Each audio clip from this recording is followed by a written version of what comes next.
Bonjour et bienvenue dans cette nouvelle vidéo consacrée au cours d'irrigation. La vidéo précédente, nous avons présenté les grandes lignes de ce module, son importance, ses objectifs et les thématiques que nous allons explorer tout au long du semestre. Aujourd'hui, nous allons entrer dans le vif du sujet. Ce chapitre fondamental, donc les bases d'irrigation, est essentiel car il pose les fondations nécessaires à la compréhension des techniques, des enjeux et des pratiques modernes en matière d'irrigation agricole. Alors, installez-vous confortablement, prenez de quoi noter et c'est parti. Le premier concept à maîtriser est le SPAC, ou Continuum Sol-Plante-Atmosphère. Il s'agit d'un système dynamique où l'eau circule entre ces trois éléments. Le sol sert de réservoir d'eau pour les racines. La plante absorbe cette eau et la transpire par ses feuilles. L'atmosphère influence ce processus via des facteurs comme l'ensoleillement, la température ou l'humidité. Comprendre ce cycle est essentiel pour déterminer les besoins en eau d'irrigation d'une culture. L'irrigation vise à compenser les pertes naturelles d'eau. Parmi ces pertes, on retrouve l'évaporation depuis le sol, la transpiration par les plantes, qu'on combine souvent sans le terme d'évapotranspiration. Aussi le ruissellement ou le drainage qui peuvent entraîner des pertes importantes non contrôlées, c'est-à-dire une irrigation optimale des plantes pour assurer leur croissance. Et voilà la définition d'irrigation. Elle consiste à apporter artificiellement une certaine quantité d'eau au niveau d'une culture afin de compenser le manque de pluie durant le cycle végétatif. Une bonne irrigation doit être économe d'eau. Cela veut dire qu'il faut apporter à la plante d'eau dont elle a besoin pour se développer. Le but de l'irrigation est d'augmenter les rendements en assurant une croissance optimale.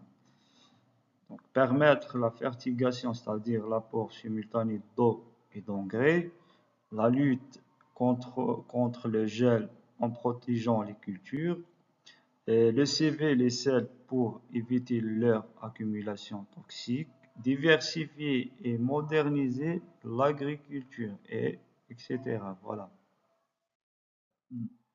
Pour bien irriguer, trois questions sont incontournables. Quand irriguer, cela dépend du stade de croissance de la plante et des conditions climatiques. Combien d'eau apporter? Donc, il faut calculer l'évapotranspiration, évaluer les réserves du sol et à la fin, comment irriguer? C'est ici qu'interviennent les différentes techniques classiques ou modernes que nous allons voir ensuite. Par cette question, on vise la détermination de la technique avec laquelle on doit transporter et distribuer l'eau d'irrigation au niveau de la parcelle. Le choix d'une technique d'irrigation dépend de plusieurs facteurs. Parmi ces facteurs, on a le premier facteur est d'ordre naturel, tel que la pente du terrain, la perméabilité et la forme. Le deuxième facteur est d'ordre technique, donc tel que le type de culture, système de captage d'eau, etc. Le troisième, c'est d'ordre économique. Certains systèmes d'irrigation sont relativement chers par rapport à d'autres, c'est-à-dire il y a des systèmes plus économiques que d'autres. Le quatrième, c'est selon la rentabilité de la culture. Et enfin, on a la qualité de l'eau de l'irrigation, c'est-à-dire donc les caractéristiques physico-chimiques de l'eau. Passons maintenant au système d'irrigation.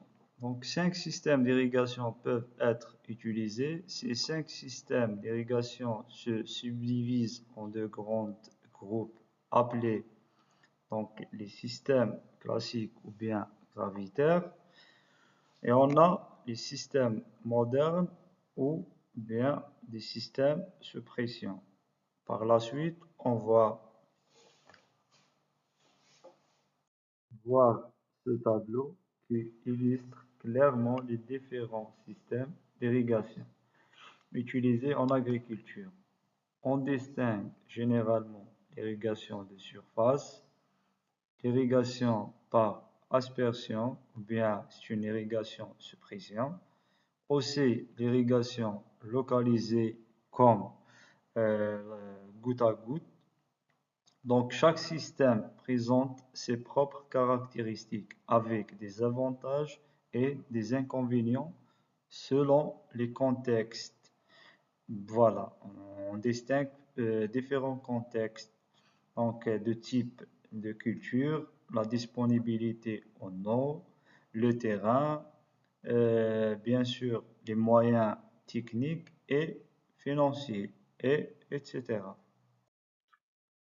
Juste pour tirer votre attention, on a les systèmes modernes qui offrent plus de contrôle. Par exemple, comme vous voyez dans cette image ou bien dans cette figure, l'aspersion imite la pluie et convient aux grandes surfaces, mais elle est sensible au vent. On a aussi le système goutte à goutte ou bien la micro-irrigation est ultra précise. L'eau est délivrée directement aux racines, ce qui réduit le gaspillage. C'est la méthode la plus économique, idéale pour certains types de cultures ou bien pour la plupart des types de cultures. Donc, pour résumer, une bonne irrigation repose sur la compréhension du SPAC ou bien sol, plante et atmosphère, bien climat, le choix d'une technique adaptée aux besoins de la culture et aux contraintes du terrain, que ce soit par submersion ou aspersion ou bien goutte à goutte, l'objectif reste le même, c'est-à-dire d'optimiser l'irrigation pour une agriculture durable. Et merci pour votre attention.